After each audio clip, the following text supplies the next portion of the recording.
Mrs. Colbert, thank you for joining me today. How are you feeling? Great, great. Well, I want to provide a little feedback from my observation of your ELA lesson today. First, I must say it is obvious that you love teaching phonics. Your facial expression and smile showed enthusiasm. Your voice was exciting, and I'm sure that was exciting for the students. So you brought that excitement to learning, teaching and learning for our students. So I enjoyed watching you teach that lesson today. I love the way you gave verbal praise to our students as they responded during your 3-part drill. That positive feedback builds students' confidence, and that helps us as educators establish positive relationships with our students. And we know that those positive relationships are fundamental to student success. So great job on that. It's been my experience that more often than not, when students feel supported, they are more engaged in learning, and the outcomes for them are usually more positive than negative. So I truly appreciate the fact that you bring that positivity and you provide that excitement for teaching and learning. I can tell that you care about our students and you respect them.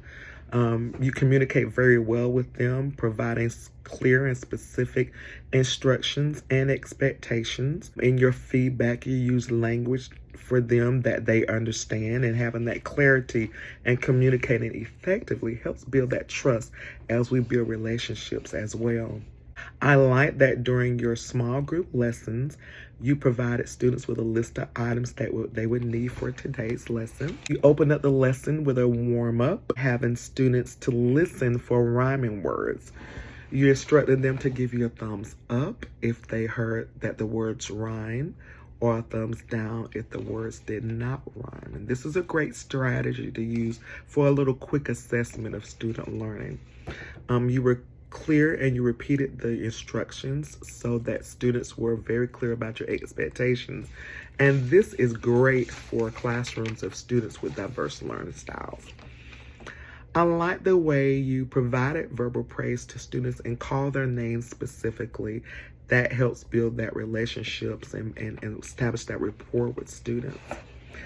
After your warm-up, you provided the learning target for today. Your lesson activities accommodated diverse learners in your group. You allowed sufficient time for student responses. You used visual aid such as the segmentation board so that when you guys reviewed sounds and words, you used that segmentation board and modeled that as you went through those words. And the students were able to hear the sounds as you modeled them as well and provided that visual aid. A suggestion that may help is to maybe include some words that the students have already learned previously and allow them independently to segment those words. Maybe use an extension of the arm, some pieces of Play-Doh, and push the sounds as they sound them out. You can even use these strategies to introduce new words to them for today. So that will be a suggestion as well for me. Another suggestion would be that might help extend learning is to maybe use some decodable sheets that would allow students to review the sounds, connect those sounds to words by sight as well, and to read them in simple sentences. This helps students build a vocabulary. This helps with fluency, helps with comprehension while teaching phonics. Adding real text to make the words authentic helps build their skill set in decoding and could lead toward reading fluently. Maybe after teaching sounds and words, you can put those words into some real text that tell a story.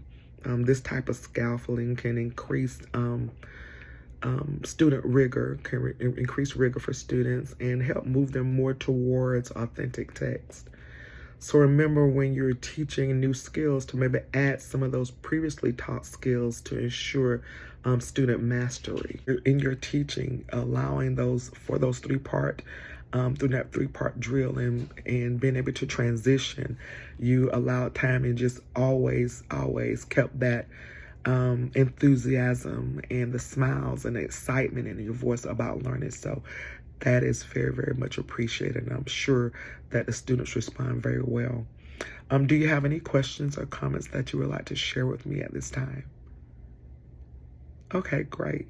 Well, thank you for your time and keep up the great work. I love the dedication that you bring to teaching, and I'm sure that it will show in our student test scores and in their student growth. So thank you, Mrs. Colbert.